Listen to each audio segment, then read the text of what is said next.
So ఇప్పుడు మనం చూసుకున్నట్టయితే ఇప్పటికీ దాదాపుగా 5-6 ఒలింపిక్స్లో మెడల్స్ వచ్చినాయి మనకి, 6 అనుకుంటా నిన్న నైట్ తోటి.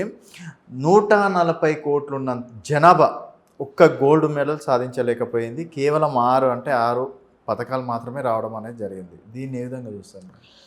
దీన్ని నేనేమంటే ప్రభుత్వ చేతగానితనంగానే భావిస్తున్నాను. అది దేశంలో ఉండని, రాష్ట్రంలో ఉండని. ఇంతకుముందుకు ఉన్నటువంటి కాంగ్రెస్ ప్రభుత్వం ఉండదు, బీజేపీ ప్రభుత్వం. నేను ఇప్పుడు మీరు మన ఇద్దరం వెళ్దాం, కెమెరా తీసుకొని పోదాం. హైదరాబాదులో స్కూల్స్ వెళ్దాం, ఓకే, గవర్నమెంట్ స్కూల్ వెళ్దాం, ప్రైవేట్ స్కూల్ వెళ్దాం. ఎక్కడ గ్రౌండ్ ఉందో చూపెట్టండి మీరు. లేవా సార్?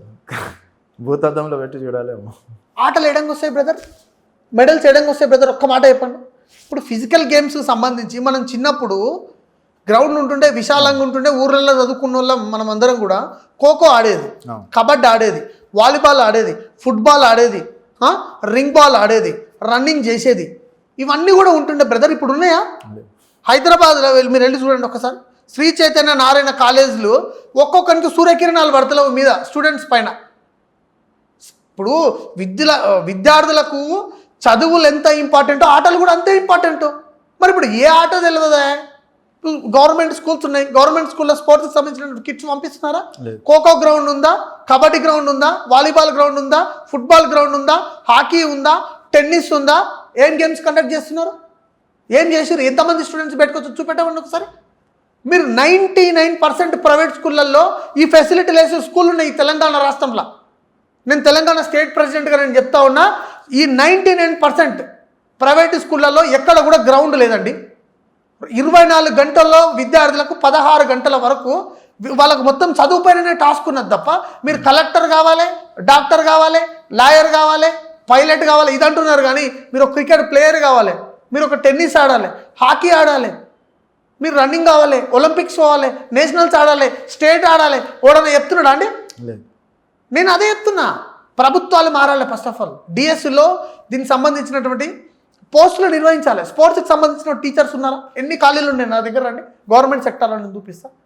చాలా స్కూల్స్లలో పిల్లలందరూ చదువుతున్నటువంటి ఆ 1200-1300 మంది స్టూడెంట్స్ వాళ్ళు కూర్చోవడానికి ప్లేస్ లేదు, గ్రౌండ్ లేదు, ప్రేయర్ కూడా చేయలేని పరిస్థితి ఉన్నది. జనగణమన పాడే పరిస్థితి లేదు, తెలంగాణ గానం పాడే పరిస్థితి లేదు. ఇట్లాంటి పరిస్థితులు ఉన్నప్పుడు ఒలింపిక్స్ ఏడంగా తెస్తారు చెప్పండి మీరు ఒకసారి. విద్యార్థులని చదువుల పట్ల మనం ఏ విధంగా అయితే మనం ప్రోత్సహిస్తున్నామో ఆటల పట్ల కూడా ఆ విధంగా ప్రోత్సహించాలి. అప్పుడే కదా విద్యార్థులు బయటకు వచ్చేది. మనం అందరం కూడా పొద్దున్న లేసే వీడు డాక్టర్ కావాలి, కలెక్టర్ కావాలి, పోలీస్ కావాలి, ఐపీఎస్ కావాలి. ఇదే ఒక క్రికెట్ ప్లేయర్ కావద్దు, వాడు ఒక టెన్నిస్ ఆడొద్దు, హాకీ ప్లేయర్ కావద్దు, కబడ్డీ ఆడొద్దు, ఖోఖో ఆడొద్దు, షూటింగ్లో పార్టిసిపేట్ చేయొద్దు. భారతదేశంలో చాలామంది ఉన్నారు, వాళ్ళందరినీ కూడా పట్టి లేపాలంటే ఖచ్చితంగా స్కూల్ ఎడ్యుకేషన్ నుంచి ఇవన్నీ మారాలి. గ్రౌండ్స్. సో మరి సెంట్రల్ గవర్నమెంట్లో ఎట్లాగో మీరు ఎన్డీఏ కూటమిలో ఉన్నారు కదా, మీరు ప్రపోజల్ పెట్టచ్చు కదా. ఖేలో ఇండియా అనేది సెంట్రల్ ప్రభుత్వమే తీసుకొచ్చింది. ఓకే, ఖేలో ఇండియా ద్వారా చాలా మంది ఈరోజు ఒలింపిక్స్కి వెళ్ళి మీరు తెలుసుకున్న విషయం. ఖేలో ఇండియా ద్వారా చాలామంది ఈరోజు ఒలింపిక్స్కి వెళ్ళారు, చాలామంది ఈరోజు దాంట్లో ఆడుతూ ఉన్నారు. అట్లాంటివి ఇంకా ముందర రావాలంటున్నాను. ఖేలో ఇండియా ఒకటి వస్తే సరిపోదు.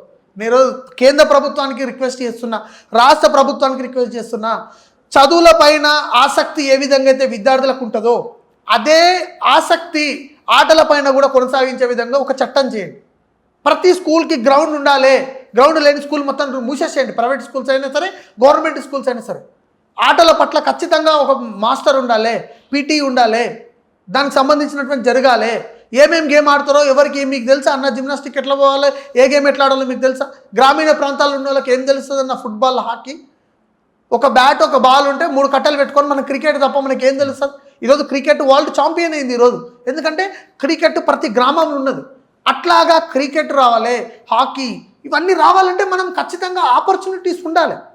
హాకీ బ్యాట్ ఇంతవరకు పట్టుకోవాలండి చేయితోటి. హాకీ బ్యాట్ స్టూడెంట్స్కి ఇవ్వాలి, హాకీ గ్రౌండ్ చేయాలి, ఫుట్బాల్ రావాలి, ఈరోజు రేస్లింగ్ రావాలి, బాక్సింగ్ రావాలి. ఇవన్నీ రావాలంటే ప్రభుత్వం పెట్టాలి. పెట్టకుండా మొత్తం రాలేదు అంటే ఏడంగా వస్తుంది అన్న? ఇప్పుడు దున్నపోతు గడ్డేసి బర్రెకు పాలు పిండితో వస్తుందా అన్న? అందుకే నేనేమంటున్నా అంటే బరాబర్ స్టూడెంట్స్ని ఈ విధంగా తయారు చేయాలి. బరాబర్ విద్యా చట్టంలో ఖచ్చితంగా అమలు చేయాలి. విద్యాశాఖ మంత్రి ఇవన్నీ దృష్టి కేంద్రీకరించాలి. ఈరోజు నేషనల్లో కావచ్చు, ఇక్కడ స్టేట్లో కావచ్చు, విద్యార్థుల పైన ఈ విధంగా ఆటలు ఆడాలి. స్టూడెంట్స్ ఇంకొక విషయం నేను చెప్తున్నా, ఈ పథకాల మాట పక్కకెట్టు, కానీ సూర్యకిరణాలు కూడా స్టూడెంట్స్ మీద పడకుండా జైళ్ళలాగా శ్రీ చైతన్య నారాయణ కళాశాలల్లో విద్యార్థులకు ఆట తెలియదు, పాట తెలియదు. పొద్దుగాల 5:30, 6 గంటలకు లేచినప్పటికెళ్ళి వాడు రాత్రి 9 గంటల వరకు, మధ్యలో 2 గంటలు, గంట సేపు బ్రేక్ ఉంటుంది, ప్రతి క్షణం చదివే. వాని పరిస్థితి ఎక్కడ పోతున్నది, వాని ఆరోగ్యం ఎక్కడ పోతున్నది, వానికి ఒక రన్నింగ్ తెలుస్తలేదు, వానికి ఒక కనీసం యోగా తెలుస్తలేదు. దారుణమైనటువంటి పరిస్థితిలో ఉన్నారు. నిజమైన జైలు అవి. విద్యార్థులను జైల్లో పెడుతున్నారు, లక్షల రూపాయలు ఇచ్చి పిల్లల్ని జైల్లో పెట్టే పరిస్థితి వచ్చింది ఈరోజు. కాబట్టి ఇలాంటివి ప్రోత్సహించొద్దని చెప్పి నేను చేతులు పెట్టి దండం పెట్టి మరి నేను చెప్తున్నా, ఇవి జైళ్ళల్లో ఉన్నటువంటి ఈ విద్యార్థులను ఫస్ట్ విడిపించండి.